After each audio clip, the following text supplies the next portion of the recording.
तो ये राजस्थान के कैबिनेट मंत्री और वरिष्ठ कांग्रेस नेता प्रताप सिंह खाचरियावास ने भी कहा कि बीजेपी मुद्दों पर बात नहीं करती, वो सिर्फ हिंदू मुसलमान करती है। ये बीजेपी खुद का काम नहीं बताती, मुद्दों पर चुनाव लड़ती नहीं। भारतीय जनता पार्टी जिस पाप के रास्ते पर चल गई, बताना चाहिए कर्मचारी, व्यापारी, मजदूर, किसान, विद्यार्थी के लिए बीजेपी ने क्या किया। और वोटर को ईमानदार बनना पड़ेगा, उसको कांग्रेस, बीजेपी और तमाम कैंडिडेट से पूछना पड़ेगा, आप मेरे लिए क्या करने वाले हैं, मेरे लिए अब तक आपने 5 साल में क्या किया, आपकी प्लानिंग क्या है मेरे एम्प्लॉयमेंट के लिए, मेरे घर के लिए, मेरी गली के लिए, मेरे जयपुर के, मेरे शहर के लिए, मेरे स्टेट और मेरे देश के लिए। अब वो मुद्दे गायब हो गए 25 तारीख के बाद। अब कहाँ है हिंदू मुसलमान का मुद्दा? बीजेपी खतरे में, इसलिए बीजेपी हिंदू को डराती है। और हिंदू को जितना कायर बीजेपी ने साबित किया है, उतना तो कभी कायर था ही नहीं हिंदू।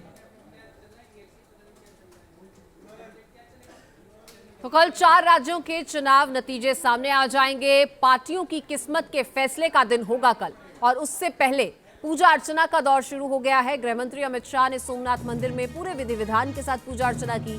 नतीजों से पहले दुआओं का ये दौर जारी है और लगातार सामने आ रही हैं तमाम नेताओं की तस्वीरें, जो मंदिरों में पहुंचकर भगवान के दरबार में हाजिरी लगवा रहे हैं और अपनी जीत की कामना कर रहे हैं।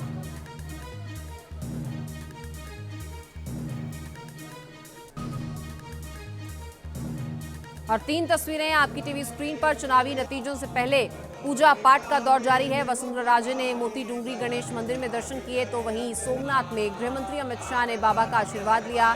मतगणना से ठीक पहले ज्योतिरादित्य सिंधिया ने, सीएम योगी ने रामलला के दर्शन भी किए। वो भी तस्वीरें आपकी टीवी स्क्रीन पर।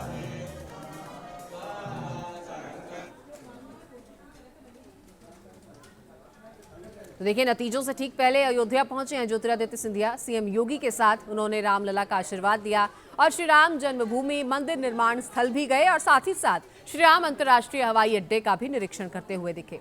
कल आने वाले हैं 4 राज्यों के चुनावी नतीजे और उससे पहले दुआओं का, प्रार्थनाओं का दौर जारी है। और ये तस्वीर उस वक्त की जब ज्योतिरादित्य सिंधिया सीएम योगी आदित्यनाथ के साथ यहाँ पर पहुंचे और यहीं पर जीत का दावा भी किया और अपनी जीत के लिए आशीर्वाद की कामना भी करते हुए दिखे। तो ये तस्वीरें श्री राम अंतर्राष्ट्रीय हवाई अड्डे के निरीक्षण के वक्त की हैं और साथ ही साथ उन्होंने जन्मभूमि मंदिर निर्माण स्थल का भी दौरा किया और रामलला के आशीर्वाद भी लिए। विधि विधान से पूजा अर्चना यहाँ पर की गई, आरती उतारी गई। जहां आशीर्वाद भरपूर लिए, तो वहीं जीत की भी कामना दोनों की तरफ से की गई है। काउंटिंग से पहले ये तस्वीरें सामने आ रही हैं और हर राज्य से हर नेता की ऐसी ही तस्वीर देखने को मिल रही है। और ये 3 तस्वीरें इस पूजा अर्चना को, आज के इस दौरे को बयान करने के लिए काफी।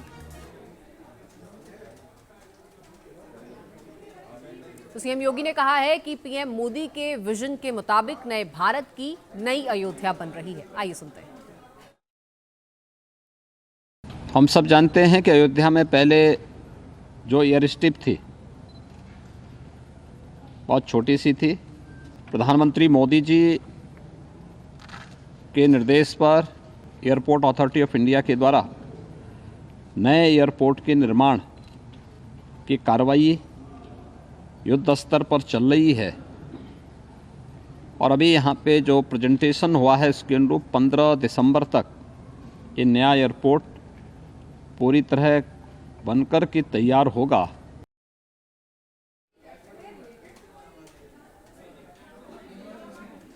तो वहीं अयोध्या में बोले ज्योतिरादित्य सिंधिया, कहा रामलला के दर्शन का सौभाग्य मिला है।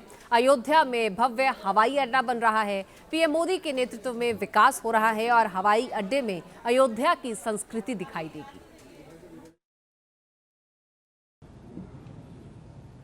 प्रधानमंत्री श्री नरेंद्र मोदी जी के नेतृत्व में आज भारत विश्व पटल पर अग्रसर हो रहा है।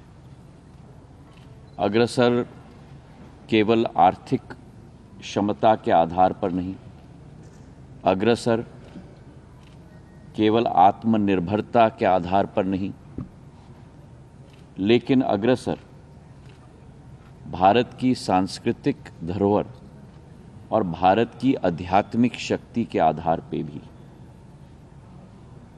और ये अतिशयोक्ति नहीं होगी अगर मैं कहूं कि भगवान राम की जन्मभूमि अयोध्या उस आध्यात्मिक शक्ति का केंद्र बिंदु है। प्रधानमंत्री जी के नेतृत्व में हम सब मिलकर उस सपने को संकल्प में परिवर्तित करके और संकल्प को सिद्धि तक ले जाने के लिए पूर्ण रूप से कटिबद्ध